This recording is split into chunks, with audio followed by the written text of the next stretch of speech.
Haleluya, puji Tuhan, salam sejahtera, salam dalam kasih Tuhan Yesus Kristus kepada Bapak, Ibu, dan saudara-saudara sekalian dimanapun engkau berada. Kita bersyukur sore hari ini kita bisa bertemu kembali dalam keadaan tubuh yang sehat, yang kuat, dan yang jelas diberkati oleh Tuhan. Saya percaya berkat Tuhan juga turun mengalir atas kehidupan Bapak, Ibu, dan saudara sekalian dimanapun hari ini engkau berada. Saudara yang dikasihi Tuhan, mari kita mulai persekutuan kita, ibadah online kita sore ini, dan mari kita siapkan seluruh hidup kita supaya kebenaran firman Tuhan, kekuatan dari Allah, jamahan Tuhan, jamahan Roh Kudus berkarya, bekerja atas kehidupan kita sekalian. Sebelum kita mendengarkan firman Tuhan, mari kita dengarkan pujian berikut ini. Kami mau tetap setia padamu Tuhan. Terima kasih Bapa. Engkau sungguh Bapa yang baik. Engkau sungguh Allah yang teramat baik bagi kami. Engkau tak pernah meninggalkan kami ya Tuhan. Ini pun menjadi pengakuan kami di hadapan-Mu bahwa kami mau tetap setia di dalam Engkau ya Tuhan. Walau badai menerpa hidup kami, walau taufan datang melanda kami mau tetap setia. Kami mau tetap mengiring Engkau ya Allah. Amin. Haleluya. Terima kasih.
Puji Tuhan, Bapak Ibu dan Saudara sekalian, mari kita bersama-sama berdoa. Bapa, di dalam nama Tuhan Yesus, kami mengucap syukur karena Engkau sangat mengasihi kami, mencintai kami. Engkau memberikan hidup-Mu bagi kami. Dan terlebih sore ini kami dapat berkumpul bersama dengan tubuh yang sehat untuk memberi waktu memuji, menyembah, dan memuliakan Tuhan. Sebentar kami akan mendengarkan firman-Mu. Sebentar kami akan belajar dari firman-Mu. Dan kami merindukan agar kehidupan kami disirami, dikuatkan, diteguhkan oleh firman Allah yang mengajar, yang membimbing, yang menuntun kami untuk hidup dalam kebenaran-Mu. Berbicaralah Engkau bagi kami ya Tuhan, karena kami anak-anak-Mu siap mendengarkan. Di dalam nama Yesus Kristus kami sudah berdoa. Haleluya. Amin. Bapak, Ibu, dan Saudara yang dikasihi Tuhan, pada sore hari ini saya ingin ajak saudara masih melihat beberapa ayat di seputar kebangkitan. Dan sore ini saya ajak saudara membaca dari Markus pasal 16, mulai ayat yang pertama sampai ayat yang ke-8. Injil Markus pasal 16, ayat yang pertama sampai yang ke-8. Demikian. Setelah lewat hari Sabat, Maria Magdalena dan Maria ibu Yakobus serta Salome membeli rempah-rempah untuk pergi ke kubur dan meminyaki Yesus. Dan pagi-pagi benar pada hari pertama minggu itu, setelah matahari terbit, pergilah mereka ke kubur. Mereka berkata seorang kepada yang lain, "Siapa yang akan menggulingkan batu itu bagi kita dari pintu kubur?" Tetapi ketika mereka melihat dari dekat, tampaklah batu yang memang sangat besar itu sudah terguling. Lalu mereka masuk ke dalam kubur, dan mereka melihat seorang muda yang memakai jubah putih duduk di sebelah kanan. Mereka pun sangat terkejut. Tetapi orang muda itu berkata kepada mereka, "Jangan takut, kamu mencari Yesus orang Nazaret yang disalibkan itu. Ia telah bangkit. Ia tidak ada di sini. Lihat, inilah tempat mereka membaringkan dia. Tetapi sekarang pergilah, katakanlah kepada murid-muridnya dan kepada Petrus, ia mendahului kamu ke Galilea. Di sana kamu akan melihat dia, seperti yang sudah dikatakannya kepadamu." Lalu mereka keluar dan lari meninggalkan kubur itu, sebab gentar dan dahsyat menimpa mereka. Mereka tidak mengatakan apa-apa kepada siapapun juga karena takut. Dengan singkat mereka sampaikan semua pesan itu kepada Petrus dan teman-temannya. Sudah itu Yesus sendiri dengan perantaran murid-muridnya memberitakan dari timur ke barat berita yang kudus dan tak terbinasakan tentang keselamatan yang kekal itu. Puji Tuhan. Bapak, Ibu, dan Saudara yang dikasihi Tuhan, sore ini kita akan belajar satu tema dengan tujuan untuk menolong kita bagaimana kita dapat menjadi saksi kebangkitan. Oleh karena itu tema kita pada sore ini yaitu adalah hidup di dalam kuasa kebangkitan Yesus. Hidup dalam kuasa kebangkitan Yesus. Saudara, peristiwa kebangkitan Yesus sudah seringkali saya sampaikan memiliki makna penting bagi kehidupan kekristenan. Peristiwa kebangkitan Tuhan Yesus menjadi tonggak, menjadi dasar dari kehidupan kekristenan. Karena peristiwa kebangkitan Yesuslah yang kemudian menjadi dasar pengharapan kehidupan kekristenan, di mana Kristus menjadi yang sulung, menjadi yang pertama yang membawa pengharapan tentang janji keselamatan yang Allah berikan kepada kita. Karena itu saudara, peristiwa kebangkitan Yesus adalah sebuah peristiwa yang memegang peranan penting di dalam pemahaman iman Kristen. Tentu ada banyak upaya yang dilakukan oleh para penentang-penentang Kristen untuk membuktikan bahwa Yesus tidak bangkit. Namun Alkitab memberikan kepada kita kesaksian bahwa Yesus bangkit. Dan itu disaksikan oleh banyak orang.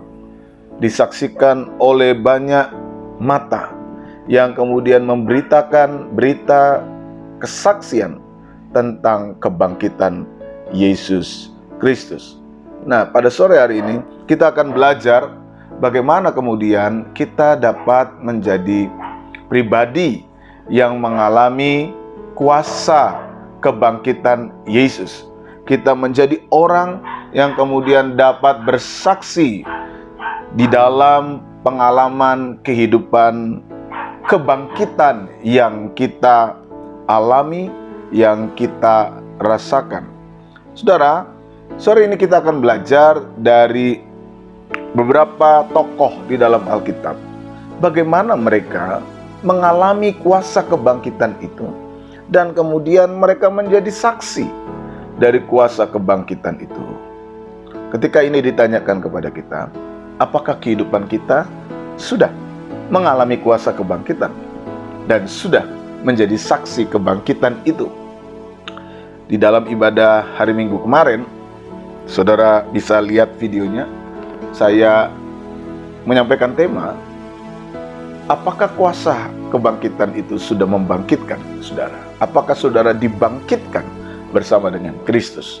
Nah, hari ini kita akan belajar tentang bagaimana kemudian pengalaman kuasa kebangkitan Kristus itu kita alami, kita rasakan, kita nikmati, dan pada akhirnya menjadi dasar dari kesaksian kehidupan kita.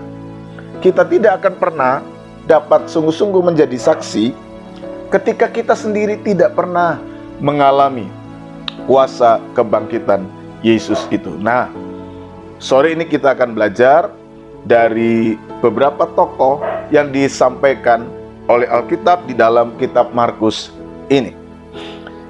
Saudara, ketika kita membaca bagian dari kitab Markus ini, kita melihat bahwa di dalam perikop kebangkitan Yesus ini, kita menemukan tokoh-tokoh wanita, tokoh-tokoh perempuan yang sungguh luar biasa disampaikan di dalam Alkitab. Kita tahu bahwa gambaran perempuan atau tokoh-tokoh perempuan atau perempuan itu sendiri, saudara, dalam masyarakat kuno di mana Alkitab ditulis dan mungkin di banyak tempat di waktu-waktu lampau seringkali dianggap atau mungkin juga sampai sekarang sebagai pribadi yang lemah, sebagai pribadi yang tak berdaya, sebagai pribadi yang seringkali diidentikan dengan kelemahan, ketakutan, dan sebagainya. Namun kali ini kita membaca bahwa Alkitab tidak menceritakan tokoh-tokoh pria yang lain di sekitar peristiwa kematian dan kebangkitan Yesus ini. Mereka yang disebut laki-laki justru mereka yang sudah meninggalkan Yesus. Mereka yang sudah didapati ada di dalam sebuah ketakutan. Dan ketika peristiwa penyaliban itu terjadi, mereka semua menyingkir. Gambaran di mana mereka berkumpul bersama mengunci rumah menunjukkan ekspresi ketakutan mereka. Namun di dalam ayat ini kita melihat ada tokoh-tokoh perempuan yang pergi ke kubur Yesus, kubur yang dijaga oleh para tentara. Ketika pemerintah tentara mengidentifikasi orang-orang yang berhubungan dengan Yesus, karena Yesus juga dianggap sebagai pemberontak, dianggap sebagai tokoh politik yang berbahaya, maka tentu orang-orang yang ada di sekitarnya mendapat resiko untuk kemudian dipenjarakan atau ditangkap dan sebagainya, saudara. Namun, saudara, kita melihat bahwa perempuan-perempuan ini tetap datang, tetap menghampiri kubur Yesus tanpa ada sebuah rasa yang takut sebagaimana yang dialami oleh para murid-murid Yesus lainnya. Nah, saudara yang dikasihi Tuhan, dari kisah ini kita akan belajar tentang dua hal. Bagaimana sih sebenarnya seseorang dapat melihat, merasakan kuasa kebangkitan itu? Dan sekaligus dari sana ia dapat menjadi saksi dari pengalaman kebangkitan itu. Saudara, yang pertama kita perhatikan, mereka yang menjadi saksi, mereka yang mengalami kuasa kebangkitan adalah mereka yang pertama-tama memiliki kesungguhan, sikap untuk mengasihi Tuhan. Mereka yang mengalami kuasa kebangkitan, mereka yang kemudian menjadi saksi kebangkitan, adalah mereka yang memiliki kasih yang sungguh-sungguh besar kepada Allah. Hal ini terwujud dari sikap perempuan-perempuan ini. Mereka memiliki kasih yang besar kepada Yesus, sehingga mereka datang ke kubur itu. Mereka ingin merempah-rempahinya, mereka ingin meminyaki kaki Yesus, walaupun mereka tahu resikonya. Pagi-pagi benar, pada hari pertama, pergilah mereka ke kubur. Mereka tahu resikonya, saudara. Mereka tahu tantangannya. Mereka tahu masalahnya. Mereka tahu persoalan apa yang akan terjadi di dalam diri mereka. Ya. Tetapi mereka memiliki sebuah kasih yang besar. Kasih untuk mewujudkan apa yang mereka rasakan kepada Yesus. Mereka tidak peduli seperti apa pergumulan, tantangannya, suasana ketakutan yang menguasai mereka. Mereka tetap datang karena mereka didorong oleh semangat kasih yang besar. Saudara, ini bukti. Ya, bukti yang pertama yang kita dapat lihat. Mengapa perempuan-perempuan ini dapat mengalami, dapat merasakan, dapat menikmati kuasa kebangkitan, dan kemudian dapat menjadi saksi. Bukan laki-laki, bukan kelompok murid-murid yang mungkin dianggap sebagai kelompok yang lebih kuat, yang lebih hebat, yang kemudian menjadi orang yang merasakan kuasa kebangkitan, mengalami kuasa kebangkitan, dan kemudian menjadi saksi dari kuasa kebangkitan. Bukan. Justru kelompok yang merasa lemah, justru kelompok yang merasa dan dianggap tidak berdaya, perempuan-perempuan ini yang kemudian menjadi saksi kebangkitan.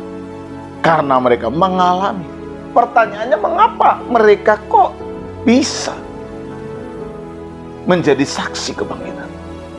Yang pertama jawabannya, karena mereka sungguh-sungguh mengasihi Tuhan. Saudara, ini poin penting pertama yang perlu kita renungkan. Sejauh mana kasih kita kepada Tuhan,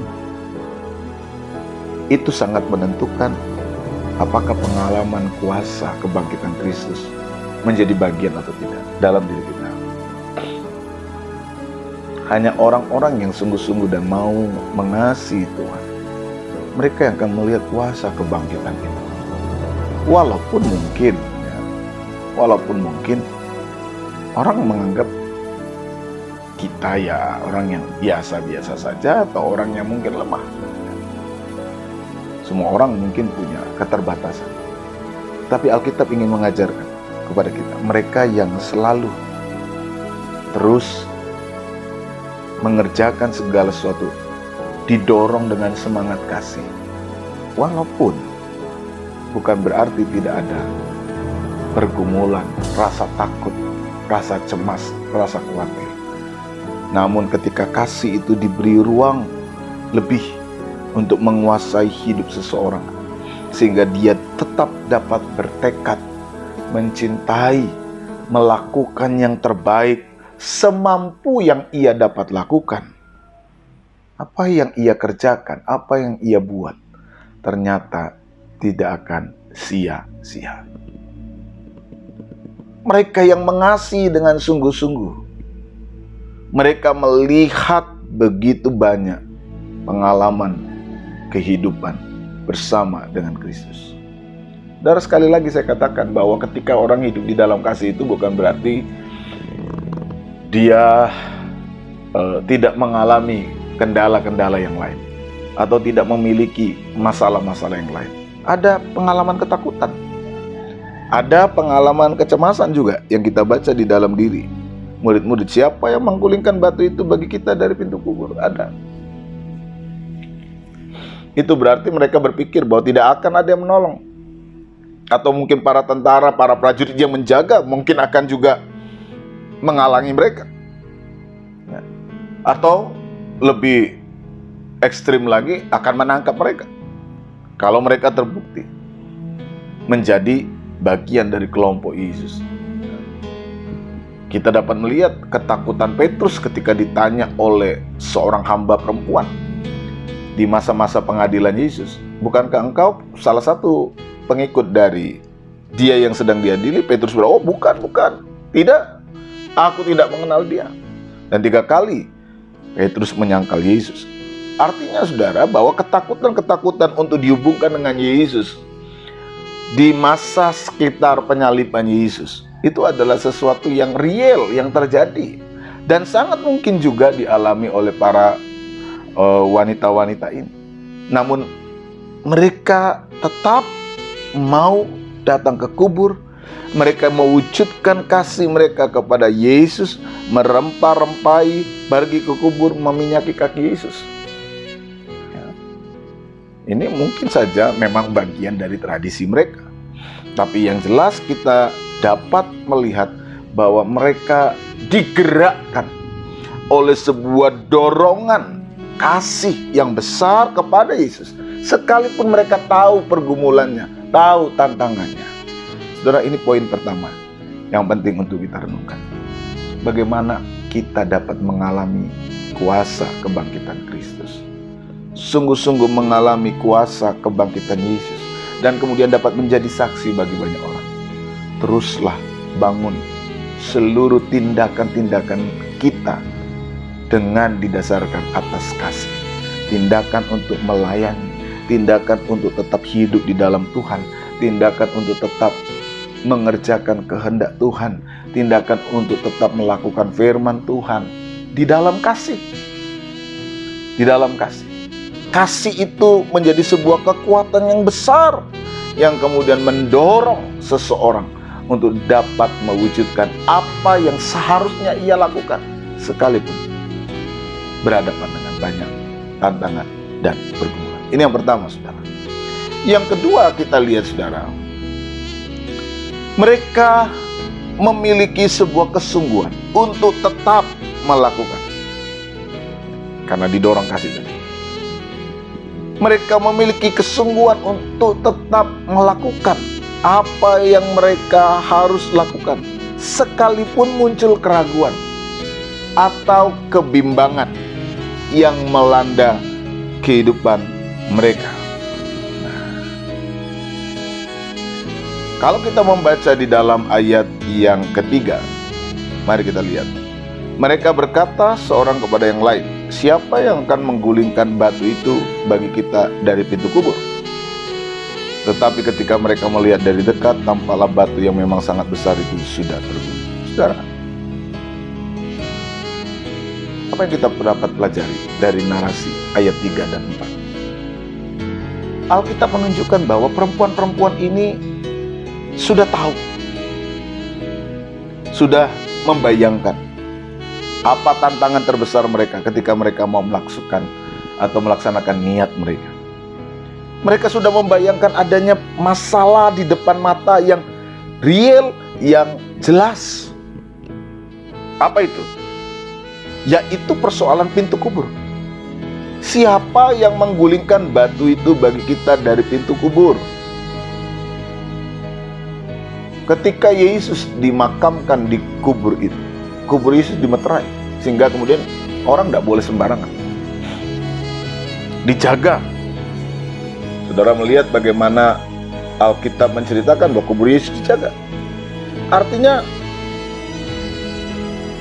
mereka sudah membayangkan persoalan yang real terjadi di depan mata mereka. Ada masalah besar terjadi di depan mata mereka ketika mereka mau melakukan sesuatu untuk Tuhan. Ada pintu kubur yang akan sulit untuk dibuka karena pintu kuburnya besar sekali, ya, sehingga mereka sulit untuk membuka. Maka muncullah pertanyaan, siapa yang akan menggulingkan batu itu bagi kita dari pintu kubur? Saudara, seringkali, ya, ini pengalaman kita. Ketika kita sudah tahu ada tantangan besar di depan kita, masalah besar di depan kita, ketika kita mau melakukan sesuatu, kebanyakan dari kita akan mengambil langkah mundur. Udahlah, tidak usah deh. Kenapa? Tidak bisa, sulit, berat, terlalu besar, tidak mampu. Kita mengambil langkah mundur karena kita sudah membayangkan persoalan besarnya, karena kita sudah mengerti tantangannya seperti apa, karena kita sudah mengukur bahwa kita tidak akan pernah bisa, tidak akan pernah mampu, tidak akan pernah dapat. Sehingga kemudian itu mengurungkan niat kita dan kita ragu terhadap hal itu. Tapi ada satu hal, saudara, yang perlu kita belajar dari perempuan ini. Mereka tahu ada sebuah masalah di depan mereka. Mereka tahu ada sebuah tantangan real di depan mereka, yaitu persoalan pintu kubur yang begitu besar. Siapa yang akan menggulingkan batu itu bagi kita dari pintu kubur? Siapa yang akan menggulingkan? Ada sedikit keraguan, ada tantangan di dalam bayangan mereka. Namun, sekalipun ada keraguan, ada kebimbangan, ada bayangan kesulitan, mereka tetap berjalan. Mereka tetap berjalan. Mereka tetap berjalan. Mereka ingin memastikan dengan sungguh apa yang terjadi dan apa yang harus mereka lakukan. Keraguan, bayangan ketakutan, bayangan kecemasan tidak menghalangi mereka untuk mendekati kubur itu, untuk melihat kubur itu. Biasanya, saudara, ketika jarak begitu jauh dan kita membayangkan tantangan itu, seringkali kita sudah dikalahkan oleh bayangan-bayangan kecemasan, bayangan-bayangan ketakutan, bayangan-bayangan keterbatasan, bayangan-bayangan ketidakmampuan. Namun perempuan-perempuan ini mengajar, sehingga mereka menjadi saksi kebangkitan. Mereka mengalami kuasa kebangkitan. Mereka tetap berjalan. Mereka tetap berjalan sekalipun mereka sadar, sekalipun mereka juga dikuasai oleh keraguan, sekalipun mereka juga dikuasai oleh kebimbangan, mereka tetap berjalan. Pergumulan hidup kita di dunia ini tentu tidak selalu oke-oke saja. Pergumulan hidup kita di dunia ini tidak selalu dihiasi dengan kenyataan kehidupan beriman yang selalu di atas. Peristiwa di sekitar kebangkitan Yesus juga dialami atau juga dihiasi oleh suasana keyakinan namun juga keraguan. Saudara bisa lihat itu dalam banyak hal. Dalam peristiwa di mana Yesus menampakkan diri kepada murid-murid. Di dalam Injil Matius sebelum Yesus naik diceritakan bagaimana murid-murid menyembah Yesus, tapi sebagian ragu. Di dalam Lukas juga ada hal-hal yang sama yang kita dapat baca, yang kita dapat tangkap. Bagaimana ada keraguan-keraguan juga. Di dalam ayat ini kita juga menemukan adanya keraguan, adanya kebimbangan, adanya kecemasan tentang apa yang ada di depan mereka. Namun, saudara, perempuan ini mengajar, sekalipun mereka ragu, sekalipun mereka agak bimbang, sekalipun mereka juga agak cemas tentang apa yang akan dihadapi oleh mereka, mereka tetap berjalan. Nah, ini poin pentingnya bagi kita, saudara. Hidup di dunia ini, hidup yang juga dikuasai atau dipenuhi dengan suasana kecemasan. Sebagai manusia, kita bisa cemas menghadapi masa depan. Kita bisa cemas menghadapi hari depan. Kita bisa cemas menghadapi banyak hal di depan hidup kita. Rencana-rencana kita seringkali dipotong oleh berbagai kecemasan, kekhawatiran hidup. Dengan apa yang terjadi, dengan apa yang dialami, dengan apa yang mungkin kita saksikan hari-hari ini. Namun, kisah kebangkitan yang diceritakan oleh Alkitab melalui Injil Markus lewat kehidupan perempuan-perempuan ini mengajarkan, sekalipun engkau bimbang, sekalipun engkau sedang khawatir, sekalipun engkau sedang cemas, jangan pernah berhenti untuk berjalan. Berjalanlah terus. Walaupun mungkin berdampingan dengan keraguanmu, berjalanlah terus. Walaupun mungkin dihiasi oleh kebimbangan-kebimbangan, berjalanlah terus. Walaupun kekhawatiran masih mencoba merongrongmu, berjalanlah terus.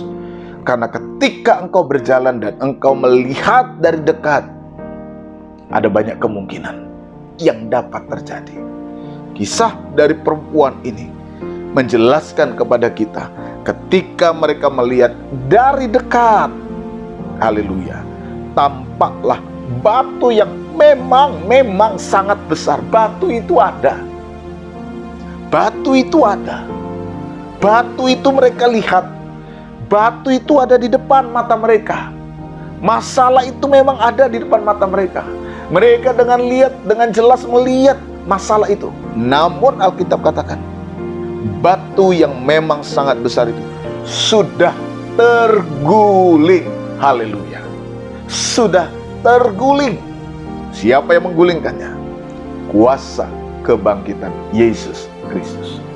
Saudara, manusia kita bisa cemas, manusia kita bisa khawatir, manusia kita bisa mengalami kebimbangan. Sangat-sangat manusiawi. Semua orang bisa. Saya pun sering mengalami hal itu. Namun Alkitab mengajarkan kepada kita, ketika engkau bimbang, ketika engkau ragu, ketika engkau khawatir dengan segala macam masalah yang kau hadapi, Alkitab hanya kasih satu kunci: tetaplah berjalan. Jangan berhenti. Jangan berhenti. Tetaplah berjalan. Ketika engkau melihat dari jauh, memang bayangan itu kelihatan sekali. Namun tetaplah berjalan. Ada banyak kemungkinan yang dapat terjadi. Ketika hatimu dengan sungguh, ketika hatimu dengan kasih, sekalipun harus diganggu oleh kebimbangan, kecemasan, dan ketakutan, keraguan, Tuhan akan tunjukkan kuasa-Nya. Memang tantangan itu real. Memang batu itu besar. Namun dari dekat mereka melihat batu yang besar, masalah yang besar, itu kemudian terguling. Sehingga mereka melihat fakta kebangkitan itu, kuasa kebangkitan itu. Dan mereka diliputi oleh kegentaran dan kedahsyatan dari kuasa Allah, sehingga membuat mereka dapat bersaksi kepada murid-murid, kepada Petrus, bahwa Yesus sudah bangkit. Saudara yang dikasihi Tuhan, kalau engkau juga ingin menikmati kuasa kebangkitan itu, dan engkau dapat menjadi saksi dari kebangkitan itu, ikutilah teladan perempuan. Dua hal yang kita pelajari sore ini. Pertama, mereka memiliki kasih yang besar kepada Tuhan. Dan yang kedua, mereka tetap berjalan.